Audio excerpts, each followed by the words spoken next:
فاتحہ۔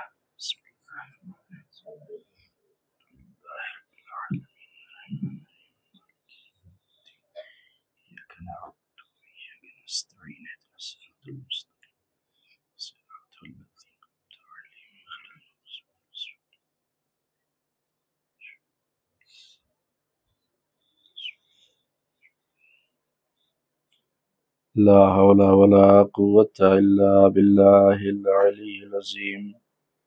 أعوذ بالله من الشيطان اللعين الرجيم. بسم الله الرحمن الرحيم.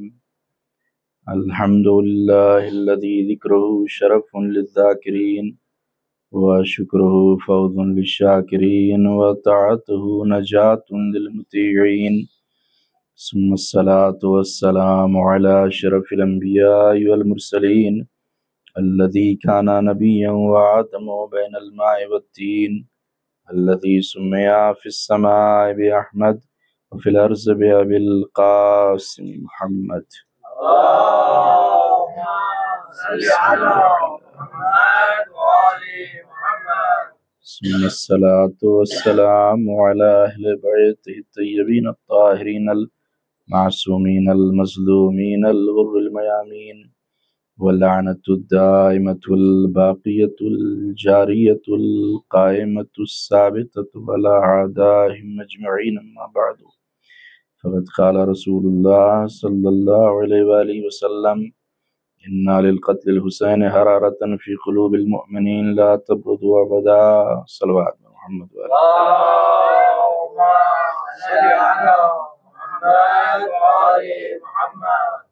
حاضرین بزم ازاں ماتمداران اور پرسداران سید الشہداء، بطفیل 14 معصومین علیہ السلام اور خصوصاً بتعیید حضرت بطول بنت رسول معصوم عالم جناب فاطمہ زہرا سلام اللہ علیہا، اللہم صل علی محمد وآل محمد. 4 مہینے کے عرصے کے بعد دوبارہ پھر آپ تمام مومنین کی خدمت میں حاضر ہونے کا شرف حاصل ہوا.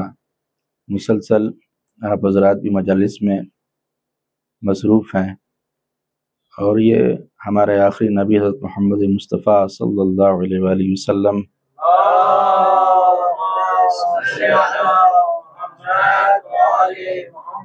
کی بڑی مشہور اور معروف حدیث ہے، جس میں پیغمبر اکرم ارشاد فرما رہے ہیں کہ بے شک قتل حسین سے مومنین کے دلوں میں وہ حرارت، وہ حدت اور وہ گرمی پیدا ہو جائے گی کہ جو کبھی ٹھنڈی ہونے والی نہیں ہے.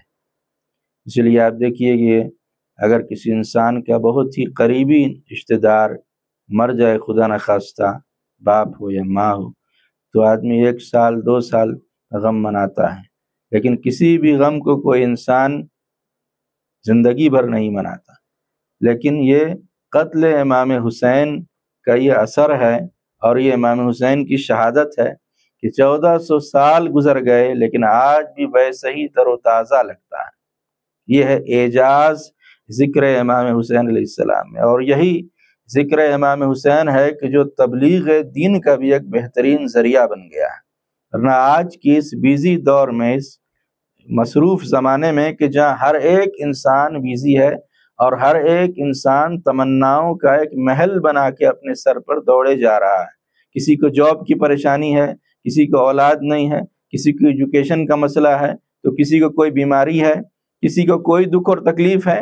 تو ایسے وقت میں جہاں ہر انسان پریشان ہے، ہر انسان سرگرداں ہے، تو ایسے عالم میں اگر ہمیں اب دین پہنچانا ہو کسی کو، تو ہم لوگوں کو جمع کریں کیسے، لوگوں کو اکٹھا کریں کیسے؟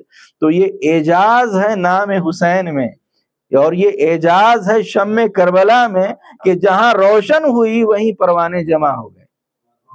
یہ اعجاز ہے امام حسین علیہ السلام کے اندر کہ ادھر کربلا کا ذکر ہوتا ہے اور ادھر محرم کا چاند نمودار ہوتا ہے. کسی کو انویٹیشن نہیں دینا پڑتا، بلکہ لوگ چاند دیکھ کر خود بخود اس فرش عزا کے اوپر آ جاتے ہیں. اور اسی لیے آیت اللہ بیبہانی بزرگ گزرے ہیں، ان کی ایک کتاب اسرار الہیہ، انہوں نے ایک کتاب، اس کتاب میں شیخ طوسی سے ایک روایت نقل کی ہے، اور وہ روایت نقل کرتے ہوئے لکھتے ہیں کہ مثال کے طور پر مثال دیتے ہیں، مثال تھوڑا سا الگ ہے لیکن انہوں نے صرف سمجھانے کے لیے مثال دی کہ اگر آپ کے بیٹے یا بیٹی کی شادی ہو تو آپ کیا کرتے ہیں؟ سب سے پہلے آپ ایک لسٹ بناتے ہیں کہ جن کو آپ کو مدعو کرنا ہے، جن کو آپ کو انوائٹ کرنا ہے، آپ پہلے ایک لسٹ بنائیں گے، ایک فہرست بنائیں گے۔ تو فہرست بنانے کا مطلب کیا ہے؟ فہرست بنانے کا مطلب یہ ہے کہ آپ جس کو بلانا چاہتے ہیں آپ اس کو رسپیکٹ دینا چاہتے ہیں، آپ اس کو عزت دینا چاہتے ہیں۔ تو اسی طرح سے وہ بیان کرتے ہیں کہ آپ اپنے بیٹے یا بیٹی کی شادی میں ہر ایرے غیرے کو انسان نہیں بلاتا، بلکہ جو انسان کا قریبی ہوتا ہے اسی کو آدمی بلاتا ہے جس کو عزت دے۔ تو وہ بیان کرتے ہیں اس میں شیخ طوسی سے کہ مجلس میں آنے کے لیے کون مجلس میں آئے گا اور کون مجلس میں نہیں آئے گا، علیکم السلام، مجلس میں کون آئے گا کون نہیں آئے گا، اس کی لسٹ امام زمانہ عجل اللہ تعالیٰ فرجہ الشریف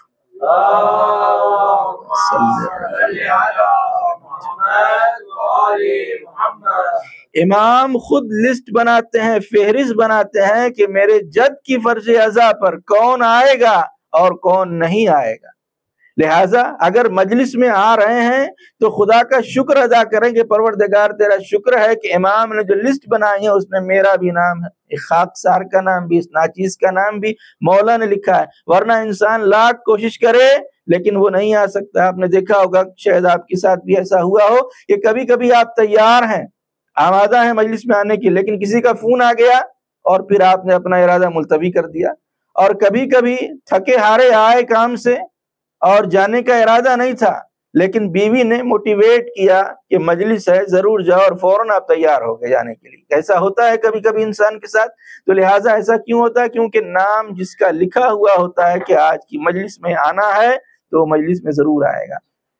اور ایک جملہ اور یہاں پر عرض کر دیں اور عرض کر کے آگے بڑھیں کہ عزاداری، یہ سید الشہداء کچھ کو ہم برپا کر رہے ہیں، یہ عزاداری کو بچانا ہمارا کام نہیں، عزاداری کرنا ہمارا کام ہے۔ کیوں؟ اس لیے کہ عزاداری ارادہ الہی کا نام ہے۔ جب شہزادی کونین نے پوچھا تھا کہ بابا میرے حال پر روئے گا کون، تو پیغمبر اسلام نے کہا تھا کہ خدا ایک قوم کو پیدا کرے گا۔ تو یہ عزاداری ارادہ الہی میں آئی ہے، تو لہٰذا اس کو کوئی مٹا نہیں سکتا۔ اور یہ یاد رکھیں کہ اللہ جس چیز کا ارادہ کر لے، پوری دنیا بھی اگر مل کے مخالفت کرے تو خدا کے ارادے کو بدل نہیں سکتی۔ مثلا خدا اگر ارادہ کر لے کہ سورج کو نکلنا ہے تو پوری دنیا بھی اگر مخالفت کرے تو سورج کو نکلنے سے روک نہیں سکتی۔ اگر اللہ ارادہ کر لے کہ چاند نکلے گا تو پھر پوری دنیا بھی چاہے، پوری کائنات بھی چاہے تو چاند کو نکلنے سے روک نہیں سکتی۔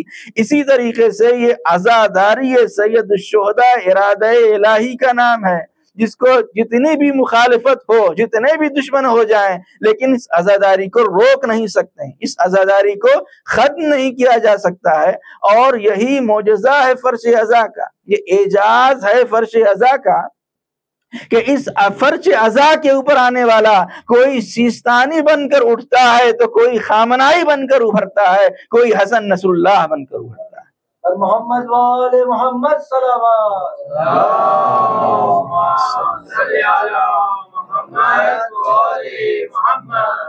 اور یہ جو عزاداری ہم کر رہے ہیں اس کو ہم نے خود نہیں بنایا ہے، اس کی بنیاد رکھنے والے اور اس کی داغ بیل ڈالنے والے چوتھے امام اور شہزادی ثانی زہرا جناب زینب کبریٰ سلام اللہ علیہا ہیں۔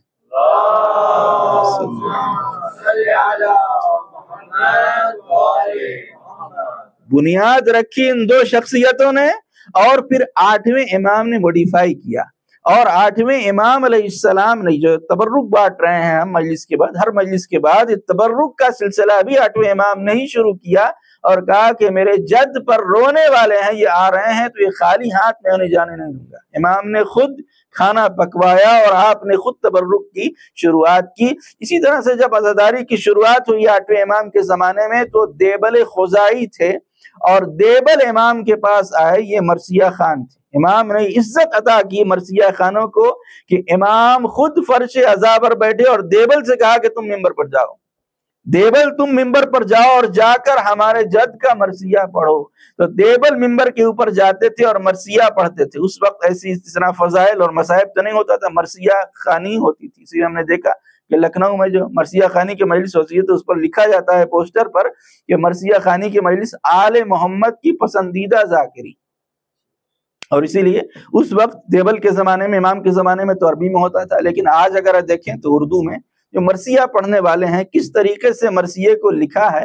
اور مرثیہ بہت سارے گزرے لکھنے والے, لیکن ان سارے مرثیہ خانوں میں بھی اگر آپ دیکھیں تو میر انیس علیہ الرحمہ کو جو اہمیت حاصل ہے وہ آج تک کسی اور کو, اور ان کی یہ انفرادیت تھی. اور علامہ ضمیر اختر نقوی علامہ مقامون نے بھی اپنی کتاب میں لکھا ہے کہ جب میر انیس واقعات کربلا کو نظم کرتے تھے اور مرثیے میں لکھتے تھے تو زعفر جن آ کر انہیں واقعات کربلا بتاتے تھے اور میر انیس لکھا کرتے تھے.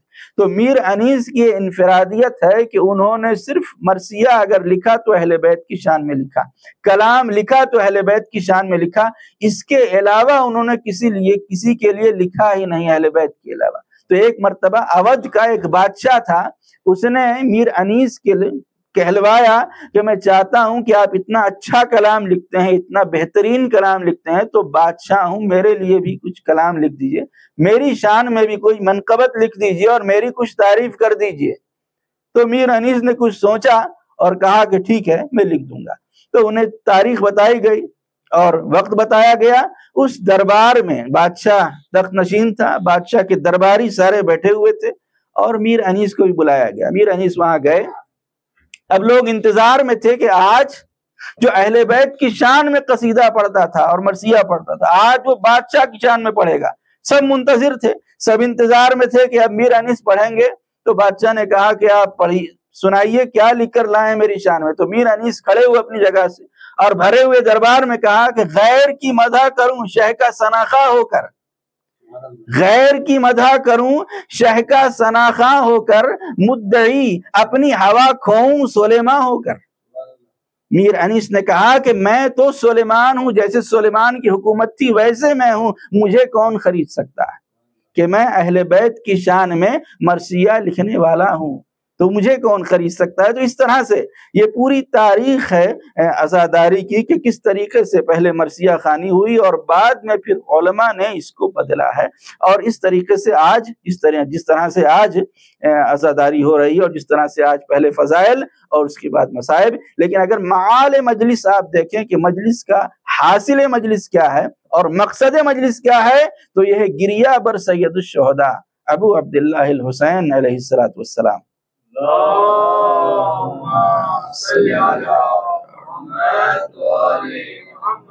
اور اس فرش عزا پر آنے والے ہی, اس فرش عزا کے اوپر بیٹھنے والے ہی آج دیکھیں کہ کس طریقے سے یہ جو جنگ ہوئی ہے ایران سے اور امریکہ کے ساتھ, کس طریقے سے جنگ ہوئی, اور جو سپورٹ میں اگر کوئی کھڑا ہوا فلسطین کے تو کوئی اور کھڑا نہیں ہوا, صرف اور صرف ایران ہی اٹھا.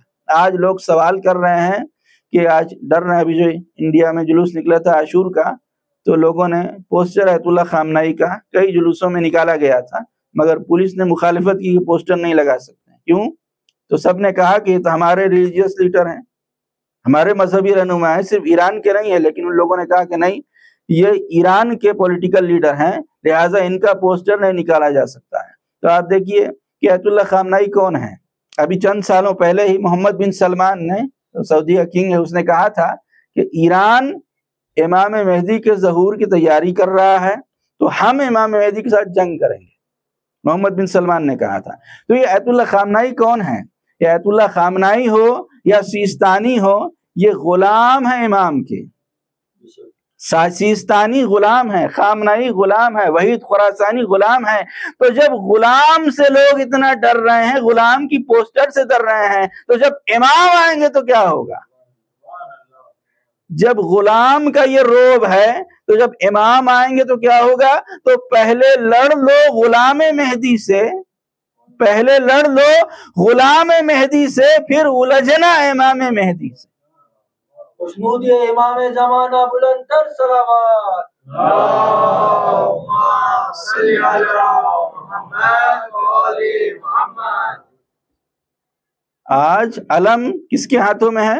اب لوگ کہہ رہے ہیں کہ 56 اسلامی ممالک تھے، 56 مسلم کنٹریز تھی، لیکن کوئی کھڑا نہیں ہوا، صرف ایران ہی کیوں اٹھا، صرف ایران ہی کیوں اٹھا؟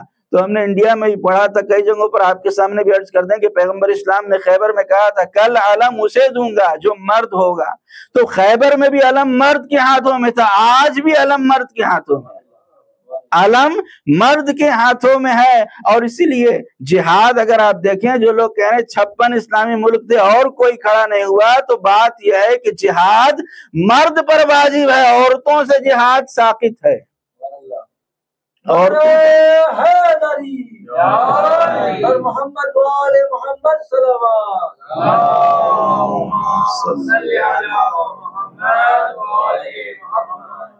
تو جو مرد میدان تھا وہ کھڑا ہوا اور اس نے اٹھ کر اس طرح سے مخالفت کی کہ آج ہم تو ہندوستان میں دیکھ کر آ رہے ہیں کہ ہمارے ہندو بھائی بھی آیت اللہ خامنہئی کا پوسٹر لگائے ہوئے ہیں اپنی گاڑیوں میں، اور وہ بھی آج تعریف کر رہے ہیں کہ یہ کون ہے، 85 سال کے بزرگ شخص، 85 سال عمر ہے، لیکن 85 سال کی عمر میں اس طرح سے سپر پاور کے ساتھ ٹکرایا ہے کہ آج اس کی مثال نہیں ملتی۔ اور آج اب تک جو ان کو نہیں پہچانتا تھا وہ بھی پہچان گیا کہ خامنہئی کون ہے، یہ سیستانی کون ہے۔ ابھی آیت اللہ سیستانی کا بھی یہ فتویٰ آ گیا، ان کی ویب سائٹ کے اوپر بھی لیٹسٹ فتویٰ ایک دن پہلے ہی آیا ہے کہ جو نجف سے کربلا چل کے جا رہے ہیں جو لوگ، اور اسٹریٹ جو ہے راستے کے اوپر آیت اللہ سیستانی کی جو فوٹو لگائے گئے، آیت اللہ سیستانی نے منع کیا میرا فوٹو نہیں لگایا جائے۔ پہلے بھی انہوں نے کہا تھا اور اب بھی انہوں نے مسئلہ بیان کر اپنا ویب سائٹ کے اوپر بھی انہوں نے پورا ان کا بیان آ چکا ہے کہ میرا فوٹو اور میرا پوسٹر نجف سے کربلا کے راستے کے اوپر نہ لگایا جائے۔ جو لوگ لگا رہے ہیں یہ ان کے لیے جائز نہیں ہے، ان کے لیے ضروری ہے کہ میرے پوسٹرز کو ہٹا دیے جائیں۔ تو آپ دیکھیے، چاہے آیت اللہ سیستانی ہو یا آیت اللہ خامنہئی ہو یا دیگر آیات اعظام ہو، کوئی بھی اپنی پبلک سٹی کرنا کبھی بھی نہیں چاہتا ہے۔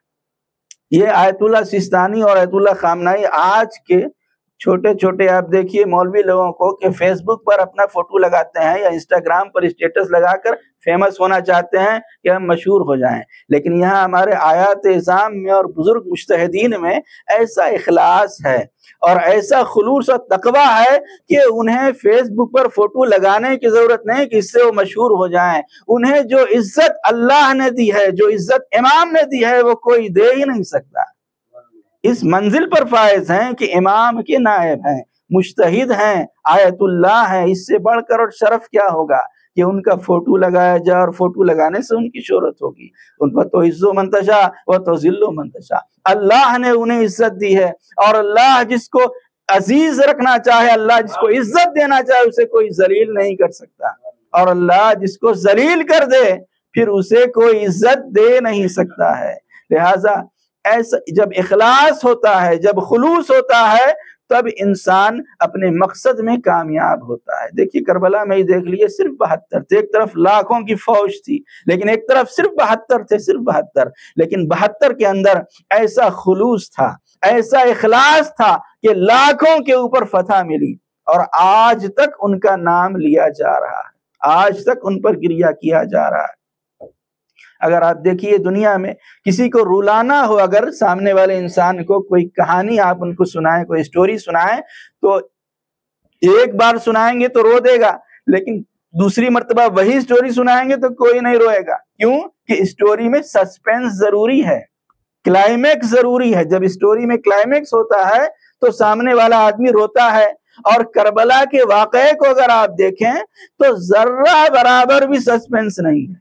کہیں پر ہے سسپینس کربلا میں، کلائمیکس ہے، کہیں پر سسپینس نہیں ہے۔ سب کچھ جو کچھ ذاکر منبر سے پڑھتا ہے وہ مومنین کو، آڈینس کو پہلے سے سب کچھ پتا ہوتا ہے۔ لوگ آلریڈی سب کچھ جانتے ہیں جو کچھ ذاکر پڑھنے والا ہوتا ہے۔ جب ذاکر یہ پڑھ رہا ہوتا ہے کہ اب جناب عباس خیمے سے نکل رہے ہیں پانی لانے کے لیے، تو کیا کسی کے ذہن میں یہ ہوتا ہے کہ اس بار پانی لے کر آ جائیں گے؟ جناب قاسم جا رہے ہیں تو کیا وہ زندہ لوٹیں گے؟ سب جانتے ہیں کہ کیا ہونے والا ہے، لیکن جاننے کے باوجود بھی پھر بھی روتے ہیں، آنکھ میں آنسو آ جاتا ہے، نام حسین آتا ہے، آنکھیں اشکبار ہو جاتی ہیں۔ کیوں؟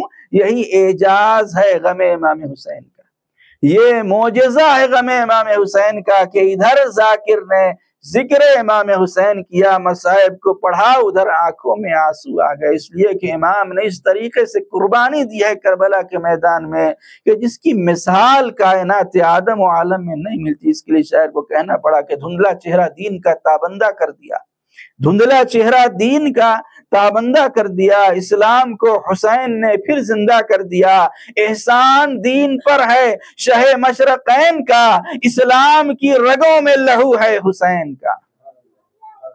اگر آج اسلام زندہ ہے، اگر آج اسلام پھول اور پھیل رہا ہے تو وجہ صرف اور صرف یہی ہے کہ اس طرح سے امام حسین نے کربلا میں اپنا خون دیا کہ آج کتنے لوگ کہتے ہیں، آپ دیکھیے دنیا میں کہاں سے بیان آتا ہے کہ اسلام خطرے میں ہے، اسلام خطرے میں ہے، تو یاد رکھیے اسلام خطرے میں نہیں ہے، مسلمان خطرے میں ہے۔ یہ کہیں کہ مسلمان خطرے میں، اس لیے کہ اسلام کو اس طرح سے خون علی اکبر سے امام حسین نے سینچا ہے کہ اب صبح قیامت تک اسلام خطرے میں نہیں ہے۔ اس طریقے سے اسلام کے شجر کو اپنے 32 برس کے بھائی کے خون سے امام نے سینچا ہے کہ اب اسلام کو کبھی کوئی خطرہ ہو ہی نہیں سکتا ہے۔ اس طریقے سے اپنے 6 مہینے کے بچے کا خون اسلام کی حفاظت کے لیے دیا ہے کہ اب اسلام کو کوئی خطرہ نہیں ہوگا۔ اس لیے کربلا میں آواز دیا تھا، ان کان دین محمد لم یستقم الا بقتلی فیا سیوف خزینی، اگر میرے نانا کا دین میری شہادت سے ہی بچ سکتا ہے تو اے تیروں تلواروں آؤ، حسین کا سینہ حاضر ہے۔ کربلا میں امام حسین نے قربانی دی، اور بعد کربلا آپ کی بہن جناب زینب اور ام کلثوم ہے، یہ سکینہ ہے۔ اگر کربلا میں علی اصغر نے قربانی دی ہے تو بعد کربلا سکینہ نے قربانی دی۔ آپ مسلسل سنتے رہتے ہیں، مسلسل رو رہے ہیں کہ جس طریقے سے جب کربلا میں امام حسین نے پوچھا تھا کہ میرے دشمن کیوں ہو گئے ہو، کیوں مجھے قتل کرنا چاہتے ہو، تو سب نے کہا تھا بغضاً لأبیک، آپ کے باپ کی دشمنی میں۔ اسی طرح سکینہ پر جو مظالم ڈھائے گئے، کیوں ڈھائے گئے؟ باپ کی دشمنی میں۔ دشمنی حسین سے تھی لیکن لوگوں نے دشمنی نکالی ہے سکینہ سے۔ کیا کیا مظالم سکینہ پر ڈھائے گئے ہیں کہ صرف 4 سال کی عمر ہے لیکن سر کے بال سفید ہو گئے۔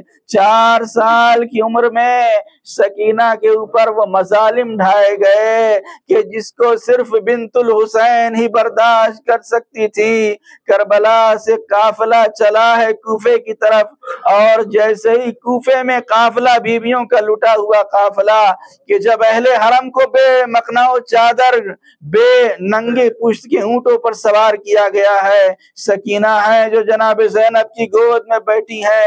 ایک مرتبہ جناب زینب کا اونٹ چلتا چلتا کوفے میں ایک چھت کے نیچے پہنچا کہ گھر کے نیچے، چھت کے نیچے جیسے ہی وہ اونٹ پہنچا تو کیا دیکھا کہ عورتیں ہیں جو صدقے کی کھجوروں کو ان بیویوں کی طرف پھینک رہی ہیں، صدقے کی روٹیوں کو پھینک رہی ہیں، تو کوئی ہے کہ جو گرم پانی ان بیویوں کے اوپر پھینک رہا ہے، تو کوئی آگ پھینک رہا ہے۔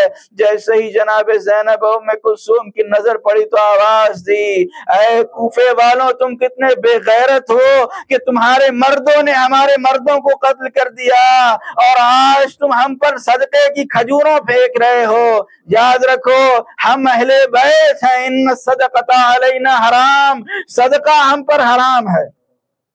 بس جیسے ہی جناب زینب کا اونٹ اس چھت کے نیچے رکا، آپ نے کیا دیکھا کہ کچھ عورتیں ہیں کہ جو قیدیوں کا تماشا دیکھ رہی ہیں چھت پر سے۔ ان میں سے ایک ضعیف عورت ہے، جیسے ہی اس کی نظر جناب زینب پر پڑی اور گود میں بیٹھی ہوئی جناب سکینہ پر پڑی تو کیا دیکھتی ہے کہ یہ بچی بڑی پیاسی ہے اور بھوکی بھی ہے۔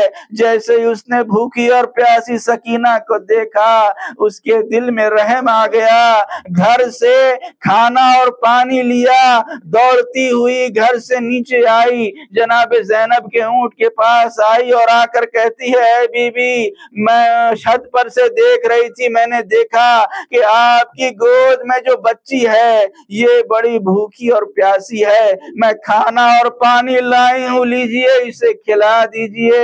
جیسے ہی ثانیہ زہرا نے سنا تو کہا، بی بی تمہارا شکریہ، ہمیں کھانا اور پانی کی ضرورت نہیں ہے، لیکن جب اس نے اصرار کیا تو آپ اصرار کیا کہ نہیں میں لے کر آئی ہوں. جناب زینب نے کہا کہ ٹھیک ہے. کہنے لگی ہے بی بی میں چاہتی ہوں کہ جب یہ بچی کھانا کھا لے اور پانی پی لے تو میری 3 دعائیں ہیں. میں نے سنا ہے کہ یتیموں کی دعا اللہ بڑا جلدی سنتا ہے, یتیموں کی دعاؤں کو اللہ جلدی قبول کرتا ہے.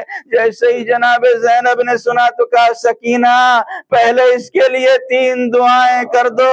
پوچھا بتا تیری دعائیں کیا ہے؟ کہنے لگی بی بی میری پہلی دعا یہ ہے کہ میرا شوہر سفر پہ گیا ہوا ہے, دعا کر دو کہ وہ صحیح سلامت واپس آ جائے. سکینہ نے ہاتھوں کو اٹھایا, دعا کی. پوچھا بتا تیری دوسری دعا کیا ہے؟ کہتی ہے بی بی میری دوسری دعا یہ ہے کہ دعا کر دو جیسے یہ بچی یتیم ہوئی ہے ویسے میرے بچے یتیم نہ ہو. بس ایک مرتبہ سکینہ نے ننھے ہاتھوں کو اٹھایا, یا پروردگار تجھے میری یتیمی کا واسطہ, جیسے میں یتیم ہوئی ہوں ویسے اس کے بچے یتیم نہ ہو. بس ایک مرتبہ ثانیہ زہرا نے پوچھا بتا تیری تیسری دعا کیا ہے؟ کہتی ہے بی بی میری تیسری دعا یہ ہے دعا کر دو مجھے جلدی مدینے جانا نصیب ہو. بس ثانیہ زہرا نے جیسے ہی وطن کا نام سنا تڑپ گئی. پوچھا ہے بی بی ارے مدینے جا کے کیا کرے گی؟ مدینے میں تیرا کون رہتا ہے؟ کہتی ہے بی بی مدینے میں میری شہزادیاں رہتی ہیں, مدینے میں میرے آقا حسین رہتے ہیں, میں چاہتی ہوں جلدی ان کی زیارت کو جاؤں. بس ایک مرتبہ جناب زینب نے کیا دیکھا کہ سامنے کوئی اور نہیں ہے, یہ آپ کی آزاد کردہ کنیز ام حبیبہ ہے. بس جیسے ہی ام حبیبہ کو دیکھا آپ نے پوچھا اچھا اتنا بتا کہ اگر اپنی شہزادی کو دیکھے گی تو کیا پہچان لے گی؟ ایک مرتبہ کہتی ہے بی بی کیسی باتیں کر رہی ہیں, برسوں ان کی کنیزی میں گزارا ہے, برسوں ان کی کنیز رہی ہوں, میں کیسے اپنی شہزادی کو نہ پہچانوں؟ بس ایک مرتبہ ثانیہ زہرا نے چہرے سے بالوں کو ہٹایا, آواز دی اے ام حبیبہ تو نے کہاں پہچانا؟ ارے میں ہی تیری شہزادی زینب ہوں. بس جیسے ہی ام حبیبہ نے دیکھا تو غور سے ثانیہ زہرا کے چہرے کی طرف دیکھا, ایک مرتبہ چیخ مارا, سر و سینہ پیٹنے لگی. کہتی ہائے یہ میں کیا دیکھ رہی ہوں, یہ آسمان پھٹ کیوں نہ گیا, یہ زمین کیوں نہ ٹکڑے ٹکڑے ہو گئی, کاش کہ میں اندھی ہوتی اور اپنی شہزادی کو اس عالم میں نہ دیکھتی. ایک مرتبہ سوال کرتی ہے شہزادی آخر میں آپ پر نثار ہو جاؤں, آپ کیسے اس بلوے عام میں آ گئیں؟ آئے شہزادی آپ کیسے یہاں نامحرموں کے مجمع میں آ گئیں؟ ایک مرتبہ زینب نے آواز دی ارے سب کے سب مارے گئے. ام حبیبہ نے پوچھا شہزادی میرے آقا حسین کہاں ہیں؟ قمر بنی ہاشم کہاں ہیں؟ ہم شبیہ پیمبر علی اکبر کہاں ہیں؟ جناب زینب نے کہا ام حبیبہ الا قتل الحسین بکربلا, الا ذبح الحسین بکربلا, میرا بھیا کربلا میں مارا گیا.